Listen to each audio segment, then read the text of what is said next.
for today, anong Hey pag-uusapan natin? guys, ito ang podcast ng ano yung Debut introduce mo na yung name mo. As in, puno. Ganun. Po. Hindi, I mean, di ba nga Chanel? So, anong my purpose name is mo? Chai, so kinuha yung cha. Yun. Ako naman si Shane, pero kinuha yung Niel sa Jiniel. Ay, hindi. So, ayun. Ano bang magandang topic mo yun? Topic natin. Ano bang gusto natin pag-usapan? So, dahil sa first video namin, podcast, This is podcast our debut. natin. Oh, yes, debut. So, things ano muna sa atin, yung mga things na papakilala muna natin yung sa natin. Like, ano yung mga gusto natin, and ano yung mga gusto natin in future, or ano yung currently na ginagawa natin this career na gusto natin tahakin. So, syempre, dahil ikaw nagsuggest, ikaw mauna. So, Ikaw mauna ngayon. dahil nickname ko lang yung Chai, pero my name is Grisette Maybe sa Bibit. So, but yung Grisette is hindi siya masyadong ginagamit. And I'm thankful kasi mas kilala ako sa Chris May kasi mas, for me, nagagamit siya for the Lord. Kasi doon talaga yung, pag narinig mo yung Chris May is, like, alam mo na si Lord yung nandoon. And for me kasi sa bahay, tinatawag nila akong Chai. Chris Chai or Bochay. Then, nung nagsimulang nakilala na si Lord and nakilala na rin nila ako, naramdaman ko na hindi na nila ako masyadong ditawag ng Bochay or Chai. Mas ginagamit na nila yung Chris May, ganun. So, for me, identity ko na siya for Christ. Ganun siya. So, ayun. And currently, ang ginagawa ko is I'm a 4th year college. So, baka 4th year na So, pa 4th year na ako. And yun, OJT na practice, teaching, and I'm so happy. And in the future, gusto ko rin siyang ituloy, gawin, kasi masaya ako. Ayun na. So, nakilala niyo ako. Give it a round of applause! Yan Diba? Ganun. Gusto mo yun? Ako naman, Sheen man talaga, ay Janiel Avaro pala talaga yung name ko. Pero yung real name, if sa bahay, Sheen. So, ano kasi siya, yung Sheen, dapat nasa totoong pangalan ko talaga siya. Nasa birth certificate ko. Pero dahil nga pinatanggal ang tatay ko, sabi niya kasi baka mahirapan daw ako magsulat. Kasi tamad. Baka tamad din yung batang yan. Yan Baka ganyan umiyak, ang baka Sheen. umiyak. Ako kasi si mama namamalo yan. Oo, tama. Namamalo pag gano'n. Namamalo ka, tamad. Ay, nako. Tapos yung Shane, ginawa na lang nickname. So, doon talaga nakilala yung Shane na sa simbahan, pati sa bahay. Kaya yung ano naman, Jiniel, huwag na yung... yung Shane kasi, talaga, dyan na yan, sa church na din talaga na kilala yan. As in, siyempre, mula bata pa lang, hindi na din ako. And, ayun, I'm currently on a music team. Yan, so, pinipraise ko ang Lord sa aking mga talent, sa mga gifts. Yes. Yan, na binigay niya sa akin, binabalik ko naman sa kanya. And yun nga, I'm 21, ikaw? Nakalimutan ang age mo? 23 po. Yan. Yun, 21. Tapos, mag-4th year na din. I'm taking BSHM, Hospitality Management. Yeah! And yun, mag-OJT na rin, 600 hours. I'm so sorry. But I don't know. 600 hours na lang ako, Like, guys. Tapos, syempre, thesis din yun. Pero may iba pang mga subject. Pero, yun, para sa Lord, yan, tutulungan kayo ni Lord sa ating mga ano. Yes. Yun. Tapos, I'm still not sure kung anong kukunin kong work sa future. Pero sana, gusto ko mag-try ng ano, cruise ship. Cruise If ship. ever lang na makakaano ako. Kung kakayanin. Kasi meron ako naririnig na, baka daw mahirap ganyan. Since nga, lalayo ka talaga sa nakasanayan mo. Yes. And sa mga family mo din. Tsaka, ayun, since nga cruise ship, parang limitado lang din yung mga workers dun. So, nag-OT daw mo din. So, pagod ka talaga. Pagod po. Good food.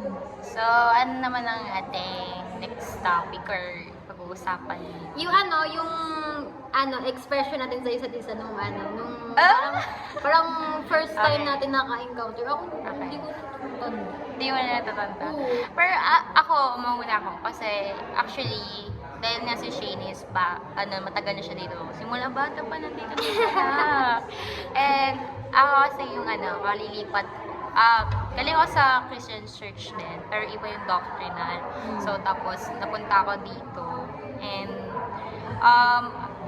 medyo may trauma pa ako that time. Pero, dahil nga sobrang na-feel ko yung freedom dito sa church na to. So, nag-allow na ako na makipag-usap kasi doon ko rin sa dating church namin is doon ko rin natutunan yung maging socialized person, yung maging hospitality person na makipag-usap, something ganyan. So, kasi nung pagdating ko dito, grabe naman talaga yung mga tao dito. I mean, cheers lang.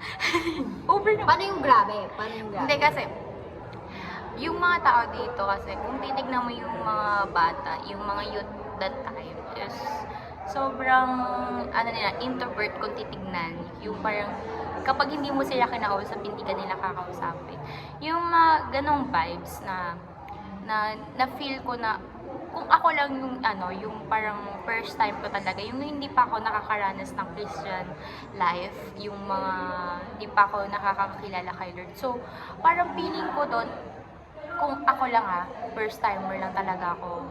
Wala pa akong ranas na pakikipag-socialize sa Christian. Baka siguro wala na ako. Ganon yung instances na Parang kumbaga, mga left out ka na. yeah, hindi mo na-feel yung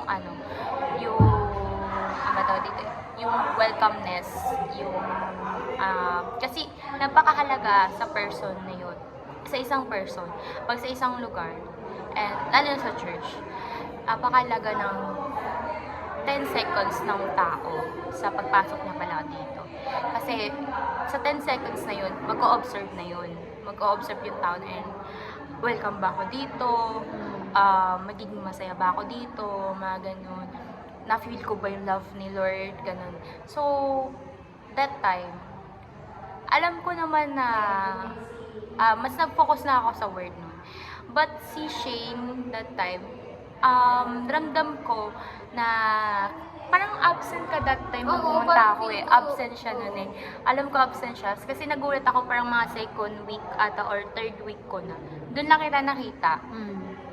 And okay naman si Shane kasi tapos isa rin siya sa person na nakita ko or na kahalubili ko na yung parang hi, hello, ganyan. Although saglit lang siya, pero alam mo yung malaking tulong siya sa some person na ganun ka, na kausap ka na hi, hello, kamusta ka naman, ganyan lang. Tapos apiran, alam ko nag-appear pa tayo. Ay, talaga? Oo, nag-ganyan Nay, tayo. hindi Ganyan ko tayo, natatandaan te. na. Tapos that time, meron kasi kami isa pang kaibigan, si Shane. Akala niya, ayaw niya, parang, sabi niya, parang hindi ko magiging magiging ka-vibe something. Sabi niya kasi, ako kasi talaga yung jolly-jolly, nakikipag-usap. So sabi niya, so ikaw kasi, ang dali mo lang maka-adjust eh. Ganun siya, sabi ko, kung kaya niyo rin yan, siya mabait naman niya si Shane, ganun ko siya. Ganun. Yun, yung una kong expression sa kanya, parang iba rin talaga siya dun sa mga youth dito, na dati. Kasi ngayon naman, okay naman na yung mga youth dati na yun. And nararamdaman ko na rin naman na nakikipag-socialize na rin sila. So, yun, first impression ko is welcoming din and magaan yung pakikipag-usap or anything na hindi talaga ako nakaramdam ng, alam niyo ba, so, kahit sobrang talented niyang tao, hindi mo mararamdaman na maiinggit ka sa kanya. Yung parang may ganun instances na wala kang ring mararamdaman na yabang na, kaya ko yun eh. Wala. Kasi napansin ko lang kasi sa lahat na, ayun nga, dati kong church, may ganyan ding person, yung may talented din siya. And na-feel ko dun sa kanya na nakaramdam ako ng medyo yabang siya ng konti. Ganyan lang, mga ganyan lang. Pero pitik lang naman yun, pitik lang ng konti. Pero kasi hindi, talagang normally lang yung ano niya, normal lang yung pagiging talented niya na then nafe-feel ko rin talaga na for the Lord yung lahat ng ginagawa.